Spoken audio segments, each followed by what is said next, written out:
Shalom Bapak Ibu sekalian. Hari ini saya akan bicara tentang komunikasi dengan Tuhan. Bagaimana cara kita komunikasi dengan Tuhan yang terbaik?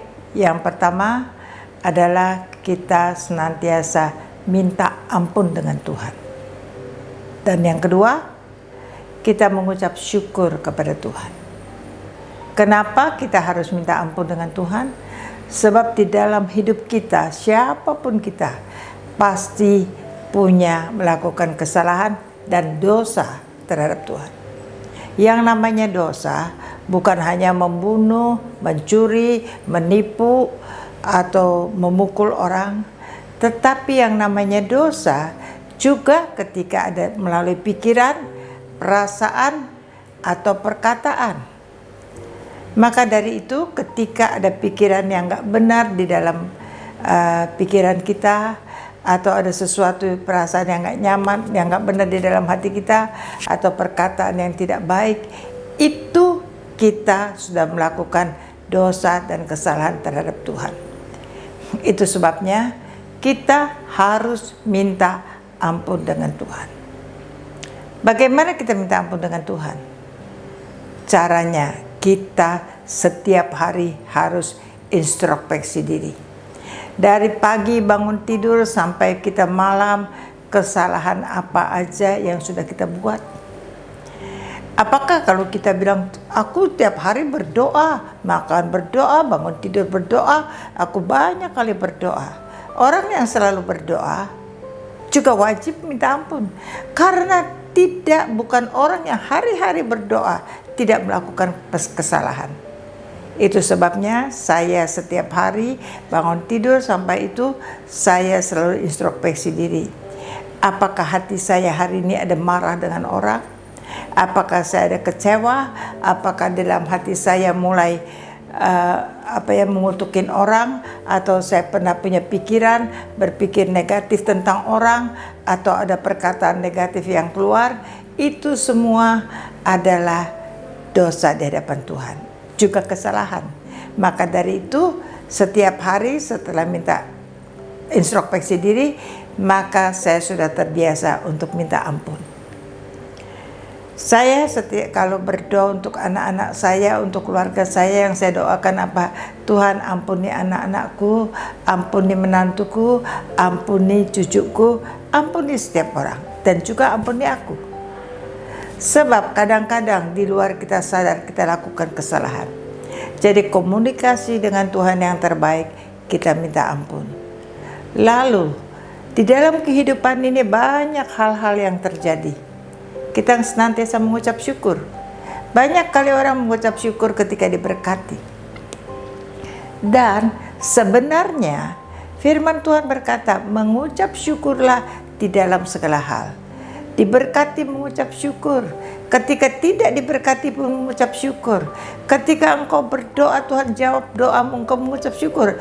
Ketika engkau berdoa bertahun, bukan hanya berbulan, bertahun-tahun pun tidak dijawab Tuhan, engkau mengucap syukur.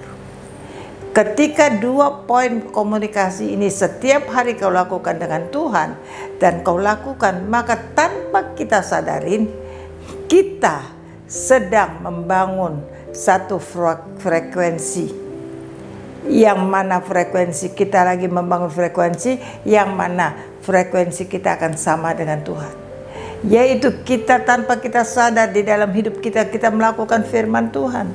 Karena kita mulai mengoreksi apakah perkataan kita, pikiran kita, kelakuan kita sesuai dengan firman Tuhan atau tidak.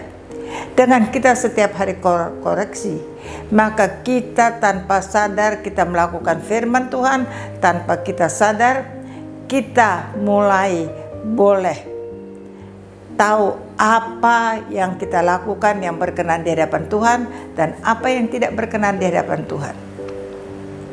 Dengan demikian, maka hari lepas hari kita boleh mengerti apa yang Tuhan mau di dalam hidup kita. Kita mulai lakukan bagian yang bisa kita lakukan di dalam hidup kita. Maka kita akan melihat bagian yang kita tidak bisa lakukan, Tuhan akan melakukannya di dalam hidup kita. Untuk hal ini boleh terjadi, itu nggak gampang. Harus lewati proses, harus lewati didikan. Proses dan didikan Tuhan itu adalah baik untuk kita.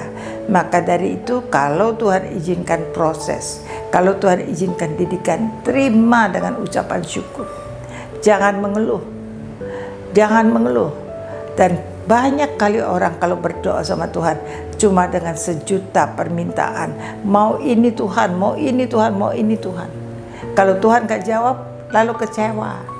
Tetapi ketika engkau fokusnya minta ampun dengan Tuhan, kau lakukan bagianmu, maka firman Tuhan katakan, Allahku senantiasa memenuhi setiap kebutuhanku menurut kemuliaan dan kekayaannya di dalam Yesus Kristus Tuhan. Apa sih yang Tuhan tidak penuhi? Tuhan tahu apa yang kita butuhkan. Tuhan tahu apa yang kita perlukan. Ketika kita lakukan bagian kita dengan baik, maka kita akan heran dan tercengang-cengang. Tuhan akan lakukan bagian Tuhan. Apa yang tidak pernah dilihat oleh mata kita, apa yang tidak pernah didengar oleh telinga kita, bahkan apa yang gak pernah timbul di dalam hati kita, semuanya Tuhan sediakan di dalam hidup kita. Karena dengan demikian Tuhan memulihkan hati kita. Roh Tuhan ada pada kita. Kalau roh Tuhan ada pada kita, apa sih yang Tuhan gak bisa lakukan? Bapak, Ibu, saudara-saudara sekalian, hari ini saya khotbah, saya bicara dengan jelas bagaimana komunikasi kita dengan Tuhan, bagaimana komunikasi kita dengan manusia. Kalau Bapak, Ibu, Saudara pengen dengar jelas, Bapak, Ibu lihat di YouTube khotbah saya hari ini. Saya nggak tanggal berapa ya hari ini ya. Hari ini Saudara akan buka di YouTube Gereja Betani Indonesia atau nama saya Lydia Dewiana. Saudara akan dapatkan dengan judul Maaf dan Terima Kasih.